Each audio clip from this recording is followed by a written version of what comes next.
internauta, esse é o Super FC pelo Mundo, onde você vai ficar sabendo tudo sobre os principais campeonatos do globo. Ao meu lado, como sempre, ele, Gabriel Pazini. Tudo bom, Gabriel? Tudo bom, Fernando? Tudo bom, amigo internauta? Então, como sempre, vamos começar pela Terra da Rainha, onde tivemos a Premier League e vamos destacar alguns jogos como... Vamos lá, Fausto pode mandar na tela. Tivemos Chelsea 1, West Bromwich 0, Manchester United atropelando o Norwich City por 4-0, o Tottenham de 2-1, tem surpresa o Tottenham, né, rapazinho? 2-1 em cima do Arsenal, e Aston Villa e Manchester City jogam nessa segunda, né, coisinha básica, o vice-líder Manchester City vai jogar ainda, Pazini.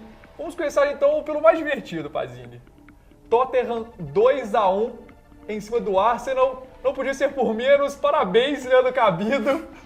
Seu Tottenham ganhou, me sinto muito, Josias, todos os dois aqui, pra quem não conhece, Leandro Cabido, nosso chefe do Super FC, e o Josias, nosso colega do Super FC também, torcedor do Arsenal. Olha que beleza, 2-1 rapidinho, Pazinho. O Josias está bem triste, né? O Bale mandou um abraço. A equipe do Tottenham mereceu vencer o jogo, foi dominante na maior parte do tempo contra o Arsenal, que não fez uma boa partida, e também destaque para os dois gols parecendo replay. Os dois lances praticamente iguais em falhas defensivas do Arsenal e bolas enfiadas no meio da defesa dos Gunners. Bale anotou mais um gol, vem jogando bola demais no campeonato inglês. O outro gol foi marcado pelo Lennon. Tottenham na terceira posição, zona de classificação à Champions League, há 12 jogos invicto no campeonato inglês. Exatamente, o Mertesacker que meteu o gol do Arsenal nem comemorou, né? Saiu andando 5 minutos do segundo tempo ainda, já previa, né, Pazinho, a derrota. Já previa. E 4-0 do Manchester United em cima do Norwich City. 4-0, Pazini. O Manchester não perde, acho que pode entregar a taça, né, Pazini? Impressionante, né? Pode entregar a taça, uma diferença de 15 pontos, pode vir a ser 12 caso o City vença, mas vem jogando bola demais a equipe do Manchester United, dominou o jogo contra o Norwich City sem maiores dificuldades e na volta do Wayne Rooney e do Shinji Kagawa acabaram com a partida os dois, o Wayne Rooney com 2 assistências, um gol no finalzinho e o Kagawa com 3 gols, jogando muita bola. É o primeiro asiático da história do campeonato inglês a marcar 3 gols na mesma partida. Pode entregar a taça, sim. Pazini, fã dos personagens asiáticos, né, Pazini? E vamos para Chelsea, 1-0 em cima do West Bromwich. Para quem não lembra, o West Bromwich é aquele time que no comecinho do campeonato estava bem, mas deu uma caída, já tem um tempo também, né? 1-0, Pazini. O que você pode destacar desse jogo? Um placarzinho magro, o Chelsea ali atrás do Tottenham, tentando chegar novamente na terceira colocação. O que você pode destacar desse jogo? Poderia ter sido mais. O Chelsea foi superior à equipe do West Bromwich Albion no jogo inteiro. O Oscar fez uma bela partida, só faltou o gol, só que acabou sendo só 1-0 para a equipe do Chelsea. A equipe do Chelsea que está na 4ª posição e que começa ali a ter uma certa dificuldade. O Liverpool se aproximando, a equipe do Everton também, e o Arsenal principalmente é o time que está mais correndo risco aí, por conta do bom momento do Liverpool, três vitórias seguidas com 12 gols nos últimos 3 jogos, e o Everton muito bem também. Vitória tranquila do Chelsea. O West Bromwich Albion caiu muito de produção porque não tem aquele elenco do nível dos outros, fora o Odewing também, que teve toda aquela confusão de ir não ir para o QPR. Agora a reserva do time está fazendo muita falta, sempre foi importante na equipe. Exatamente, passando a régua aí no campeonato inglês, passando para a Alemanha, onde tivemos o campeonato alemão, a Bundesliga. Começamos então, pode tacar na tela aí, Fausto, fazendo um favor, Eintracht Frankfurt 0-1 para o Borussia Mönchengladbach. Borussia Dortmund ganhando de 3-1 do Hannover. Bayer Leverkusen ganhando também de 2-1 do Stuttgart. Parece que os dois combinam, né, Pazinho? Eu ganho, você ganha. E o Hoffenheim, na zona de rebaixamento, perdeu, beleza, para o líder, né, Pazini? Bayern de Munique. Outro também que eu acho que já pode entregar a taça, né, Pazini? Outro já está praticamente definido. Fica ali a briga agora pela segunda, terceira colocação, pelas ligas Europa e também, obviamente, a Champions League. O que você pode destacar principalmente do Eintracht Frankfurt, que perdeu para o Borussia Mönchengladbach? Tá brigando ali, mas não pode, né, Pazinho, perder dentro de casa. Pois é, não pode, não. O Eintracht Frankfurt na 4ª posição, zona de classificação pré-UEFA Champions League, aquela fase dos playoffs, e faz um campeonato muito bom. Veio da 2ª divisão, tem uma boa equipe, destaque para o meio de campo com Inui, Agner e Maier, também o Lakit lá na frente, que é uma boa equipe, dominou o jogo inteiro contra o Borussia Mönchengladbach, só que acabou não tendo eficiência para colocar a bola dentro das redes, coisa que a equipe do Borussia Mönchengladbach, que estava desfalcada do Arangue e do Xhaka, teve para conseguir essa vitória por 1-0, vitória importante. O Gladbach que briga ali com o Schalke 04, o Hamburgo, Hannover 96 pela vaga na UEFA Europa League. o Bayern de Munique pode entregar a taça, né? 22 jogos de invencibilidade, 10 vitórias seguidas, é impressionante. Vitória fácil para cima do Hoffenheim, o que deixou o nosso amigo Guilherme Guimarães, repórter aqui do Super FC, muito chateado. Ele é torcedor fanático do Hoffenheim, e também tivemos ali a vitória, né? Os dois sempre combinam, né?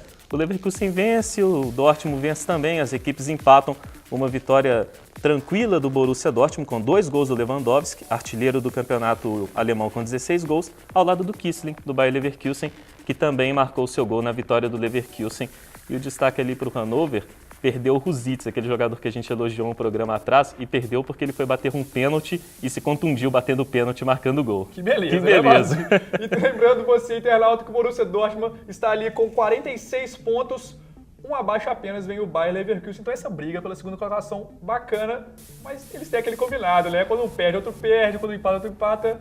Então com isso a gente fecha o campeonato alemão, partindo para a Espanha, para a La Liga, que tivemos clássico novamente, Pazini, e novamente o Real Madrid ganhando, o Real Madrid com a equipe mista ganhando de 2-1 do Barcelona, e o empate em 0-0 do Málaga e Atlético de Madrid. Pazini, começando pelo clássico, Pazini.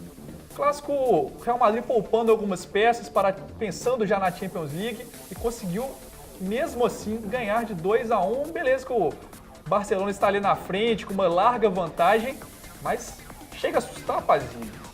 Chega a assustar, né? O Barcelona passando por um momento muito ruim. Antes a equipe do Barcelona vinha ali num bom momento, jogando muito bem, perde para o Milan, perde para o Real Madrid, e aí vem o Barcelona querendo vencer o Real Madrid com força total. O Real Madrid joga como equipe mista, priorizando como tinha que priorizar mesmo o jogo contra o Manchester United. Vai lá e o Barcelona faz o mesmo jogo, joga mal de novo, não tem grandes atuações seus jogadores. O Real Madrid marcando forte, o Barcelona sem conseguir criar muita coisa, e no final das contas os mesmos erros acontecendo também, porque o Jordi Roure, de novo, técnico do Barcelona, auxiliar, acabou equivocando-se de novo na hora de fazer substituições, demorou muito para fazer as substituições na equipe do Barcelona. Foi uma vitória merecidíssima do Real Madrid, principalmente pelo segundo tempo. O Cristiano Ronaldo entrou e acabou com a partida, jogou bola demais, o craque português. Uma vitória do Real Madrid que, apesar da má atuação do Barcelona, tem o dado histórico. O Messi chega a 18 gols, é o maior artilheiro do clássico, ao lado do Di Stéfano, aquele lendário jogador da equipe do Real Madrid. Mas é uma derrota, um resultado, aliás, que tem pontos interessantes para as duas equipes. O Real Madrid com mais moral do que nunca na temporada, né? Chegou a ficar em crise, fica com muita moral. E o Barcelona não tem o baque do resultado. O Campeonato Espanhol praticamente ganha, só que tem o baque psicológico. O time chega mais fraco, com menos confiança para o duelo difícil que tem contra o Milan pela UEFA Champions League. Pelo Campeonato Espanhol, o Barcelona tem 68 pontos, 11 a mais que o Atlético de Madrid, que tem 57. Obviamente, 2 abaixo da terceira colocação, o Real Madrid. Então, já temos a briga ali pelo menos pela vice-liderança, já que a gente, pelo menos, dá o caneco pro Barcelona, né? Se continuar desse jeito, fica difícil, mas fica complexo o Barcelona perder isso, né, Pazini? Fim, então, de espanhol, partindo para o italiano. Tivemos algumas partidas ali. Napoli empatou em 1-1 com a Juventus. Tivemos também Milan 3-0 em cima da Lazio, isso mesmo. E Catania perdeu de 3-2 para a Internacional. Não é uma partida emocionante, né, Pazini? Palácio fazendo a diferença, aquele mesmo da trancinha, para quem não se lembra do Boca, fazendo a diferença para a Inter, né, Pazini? Fazendo a diferença para a Inter. A Inter que não teve o Cassano, por conta daquela briga ali com o Stramaccioni, e aí o Stramaccioni, além do Cassano de fora, resolve colocar o Palácio no banco, o Cambiasso no banco, baixou a louca no técnico da Inter de Milão, e aí a equipe da Inter de Milão teve muitas dificuldades no primeiro tempo contra o bom time do Catania. O Catania faz um campeonato italiano muito bom, brigando inclusive por vaga na Liga Europa. O Catania abriu 2-0, no segundo tempo, a Internacional de Milão, com a entrada do Cambiasso e também do Palácio, mudou a história do jogo. O Palácio marcou 2 gols, deu uma assistência, o segundo gol dele, marcado aos 47 do segundo tempo, o gol da vitória da equipe da Inter de Milão com a assistência do Cambiasso. Os dois entraram e mudaram a história do jogo. O Cassano, para quem fica na dúvida, vai jogar contra o Tottenham pela Liga Europa. Stramaccioni já confirmou, e o Kovacic, jovem meia croata, deve ter oportunidade. Lembrando que o Álvaro Pereira substituiu o Nagatomo nesse jogo. Vitória importante da Inter, porque afasta o Catania e fica vivo na briga, inclusive pela vaga na Champions League. Está só a 2 pontos da equipe do Milan. Palácio Padawan, então, de volta pro banco de reserva, né, Pazini? E tivemos também, como a gente já disse, Milan 3-0 em cima da Lazio. O que está acontecendo com a Lazio, Pazini? O que você pode explicar desses 3-0? É uma vitória de um time que vive uma excelente fase e de um time que vive uma fase ruim. A Lazio, nos últimos 7 jogos, só venceu 2, enquanto o Milan está invicto a 9 partidas. Fez muita diferença isso. O Milan conseguiu uma vitória tranquila para cima da Lazio, dominou o jogo. Milan que subiu de produção assim na temporada, está prestes a eliminar o Barcelona na Champions League. Tudo pode acontecer, mas tem uma considerável vantagem e está bem no campeonato italiano, na zona de classificação à Liga dos Campeões, por conta de 2 fatores. O Balotelli chegou muito bem na equipe e o meio de campo com Montolivo, Kevin Prince, Boateng e Montari começou a funcionar muito bem. E o Napoli, que teve a chance de chegar mais perto da Juventus, levou um empate 1-1, Napoli e Juventus. Agora são 6 pontos de diferença, a Juventus com 59, o Napoli na segunda colocação com 53. Já está encaminhado também a Juventus, mas a gente já viu que a Juventus às vezes dá uma rateada, né, Pazini? Fica meio difícil cravar, igual a gente cravou espanhol e inglês, fica mais difícil, né, Pazini? Fica mais complicado, né? Até porque a Juventus nos últimos jogos contra equipes mais fortes tem tido muita dificuldade. A Juventus perdeu para o Milan, perdeu para a Inter, perdeu para a Roma, empatou com o Lazio e Napoli. A Juventus com dificuldade nas grandes partidas. Perdeu para Roma, para Roma. E aí, a equipe da Juventus tendo dificuldades nessas grandes partidas. E o time do Napoli também numa sequência muito ruim, eliminado da Liga Europa, perdendo jogos que não poderia no campeonato italiano. E aí tem esse lado, né? 6 pontos de diferença, não tem o confronto direto. A Juventus tem o melhor time e elenco do campeonato italiano, é a grande favorita a levantar esse título, a levantar esse caneco, tem tudo para isso. Só que a equipe do Napoli tem condições ainda por conta dessas rateadas, vez ou outra, que a equipe da Juventus dá. Nesse confronto, um empate injusto, a Juventus dominou o jogo, merecia ter tido a vitória. E a Roma, que a gente deu essa zoada aí, né, conseguiu vencer. Roma, que vive um bom momento com o Andrea Azzoli substituindo o Zeman, voltou à briga pela vaga na Liga Europa e também até pela Champions League. Bateu o Genoa por 3-1, Totti marcou um gol, é o segundo maior artilheiro da história do campeonato italiano. Isso mesmo, fim de campeonato italiano, partindo rapidamente pro francês, né, Pazini? Rapidinho. Por quê? Porque o PSG perdeu. Né, Pazini? A rodada não foi lá muito legal, né? O PSG ganha por causa do Lucas. O Lyon empatou também. Lyon empatou e o Olympique de Marseille ganhou. Foi tudo ótimo para o Olympique de Marseille, né? Fim do campeonato francês, é isso mesmo. Muito bom. Piscou, acabou. Agora vamos para o campeonato português, que o Pazini hoje vai falar. Isso mesmo, pela primeira vez, campeonato português certinho. Tivemos 0-0 Sport e Porto. E o Benfica conseguiu uma vantagem de 2 pontos aí, não muito considerável, porque ainda tem jogos importantes. Ganhou do Beira-Mar. Falando aí do campeonato português, vai Pazini, rapidinho. Maravilha. A equipe do Porto dominou o jogo contra o Sporting, merecia uma vitória, nem era vitória, goleada, mas acabou não conseguindo porque teve pouca eficiência para colocar a bola por fundo das redes. A equipe do Porto fica 2 pontos atrás do Benfica, mas não é um campeonato que está definido. Como você disse, tem ainda o confronto direto entre as duas equipes, Porto e Benfica, que brigam pelo título, os clubes mais fortes do país. O Sporting faz uma temporada pífia, só na 10ª colocação.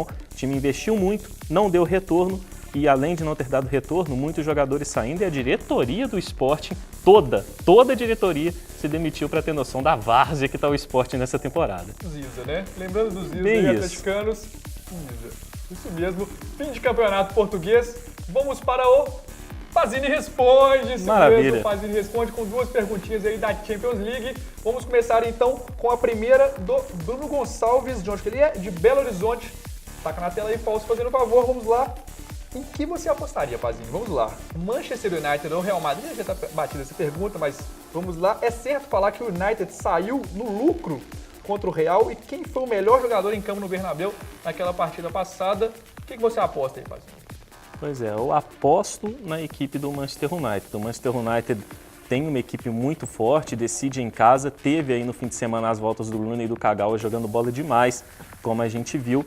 E aí, por conta disso, na minha opinião, leva essa vaga, mas tudo pode acontecer, né? Um grande confronto, o Real Madrid tem um grande time, vive, como a gente falou também, sua melhor fase nessa temporada, tem o artilheiro da Champions League, Cristiano Ronaldo, com 7 gols em 7 partidas e o tabu a seu favor. O Manchester United não elimina o Real Madrid da Champions League há 45 anos sendo que no último embate entre as duas equipes, o Real Madrid eliminou o United 2002-2003 com 3 gols do Ronaldo Fenômeno. Naquele jogo saiu no lucro sim, De Gea, goleiro do United, foi o melhor em campo. Exatamente, fez uma ótima partida, pra quem não lembra, pegou até bola com o pé, né, Pazini? Pegou de tudo ali. Acrobático, De Gea.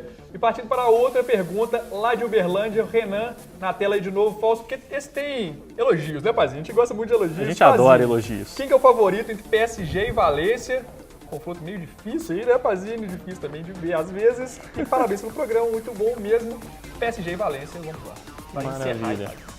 Nesse confronto também tudo pode acontecer, mas eu aposto na equipe do PSG. O PSG decide em casa, apesar de não contar com o Ibrahimovic suspenso, o Verratti também, o PSG decide em casa e tem uma equipe ali mais forte do que a equipe do Valência no geral, fora o lado direito. O PSG tem um ataque com o Lavezzi e o Lucas muito forte no lado direito, sendo que o lado esquerdo da defesa do Valência tem o Guardado, que é um meia improvisado na posição. Isso pode fazer diferença, o PSG tem a vantagem, acredita em classificação francesa. Isso mesmo, fim de Super FC pelo mundo. Como sempre, continue mandando as perguntas para o Pazini responder, né, Pazini? Estamos aí. Então, fim de Super FC pelo mundo, como eu já falei. E se você quiser acessar o www.superfc.com.br para saber mais sobre futebol internacional, nacional e futebol mineiro, vai lá, acessa que você vai achar um pouco de tudo, além, claro, do Twitter, @super_FC. E com isso, obviamente, continue mandando as perguntas, continue assistindo, continue recomendando, curtindo aquelas coisas e tudo mais. Muito obrigado, Pazini, pela participação. Obrigado, Fernando. Obrigado ao amigo internauta. Então é isso, fim de Super FC pelo mundo. Até mais. Tchau, tchau.